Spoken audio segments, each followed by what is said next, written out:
నిజంగా వాళ్ళకి ఏదన్నా వాళ్ళు అధికారంలోకి వస్తున్నారని తెలిస్తే 2 రోజులు వెయిట్ చేస్తే అయిపోయేదానికి పోవాల్సిన అవసరం లేదు.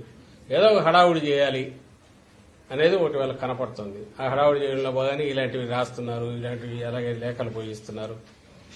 కానీ చంద్రబాబు నాయుడు మాత్రం సైలెంట్ గా ఉన్నాడు, గమనించండి. ఆయన మాత్రం ఎక్కడ మాట్లాడట్లా, చాలా గుంభనంగా వ్యవహరిస్తున్నాడు. ఎక్కడ కూడా ఇంతవరకు కామెంట్ చేయట్లా. బహుశా తనకు పిక్చర్ తెలుసు కాబట్టి రేపు ఏం జరగబోతుంది అనేది దానికి మెంటల్ గా ప్రిపేర్ అయినాడు. ఓకే, ఆయన అసలు ఉన్నట్లేడు, దేశంలో ఉన్నట్లేడు నాకు తెలిసి. ఈరోజు బ్యాక్ వచ్చాడా? ఇన్నాళ్ళైతే దేశంలో లేడు. స్టేట్ లో 21 ఎంపీ సీట్లు కొట్టేయబోతున్నామని చెప్పని అరుణ్ సింగ్ బీజేపీ లీడర్ కూడా నిన్న చంద్రబాబు ఏ కాన్ఫిడెంట్ తో వాళ్ళ విధంగా మాట్లాడుతున్నారు. అంతే కదా, 2 నుంచి మాకు 4 ఇస్తే 21 వాళ్ళకే కదా. నిన్న ఆ survey India today my axis survey జరిగింది కదా, దాంట్లో నిన్న అసెంబ్లీ చెప్పినట్టున్నారు వాళ్ళకి చేసి. అది నిన్న కూడా అన్నా కదా, మాకు 2 చాలా జనరస్ గా 2 నుంచి 4 ఇచ్చాడు. పాపం ఆయన బీజేడీ వాళ్ళకైతే 0 పెట్టేట్టున్నాడు. అలాగే కానీ అవి మీరు చూడండి, 2 నుంచి 4 అంటే మళ్ళీ అసెంబ్లీకి వచ్చేసరికి కొంచెం జనరస్ కొంచెం మరింత ఇదిపోయారు.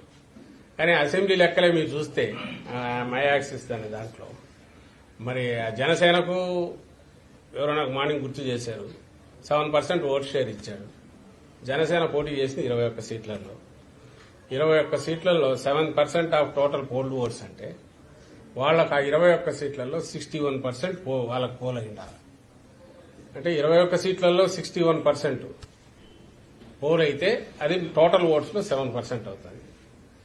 అది ఏమన్నా అది లెక్కేనా అంటే వారికి ఏ లెక్కలు వేసుకుని కలపాలను చూస్తే ఎట్లా చేసినా కుదరట్లేదు అనుకుంటా. ఆ 400 400 20 అని ఎందుకని తెలియదు కానీ 400 దగ్గర అయినారు.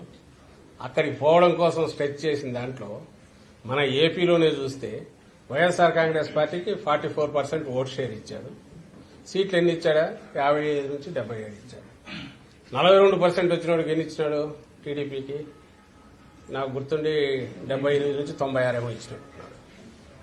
సో జనసేనకైతే ఈ సీట్లో వాళ్ళకి 61% వస్తాయి, 7% టోటల్ వస్తాయి. అంటే ఏమైనా లెక్కలు కుదిరేవైనా పొందికి కుదురుతుందా? దానికి ఏమన్నా ఒకందుకు థ్యాంక్స్ చెప్పాల్సింది ఏంటంటే వాళ్ళ ఆ ఫిగర్స్ ఇచ్చిన చూసి జనం నవ్వుకునేట్టున్నాయి కాబట్టి పెద్ద దానిల మీద అంత మాట్లాడాల్సిన అవసరం లేదు. దాని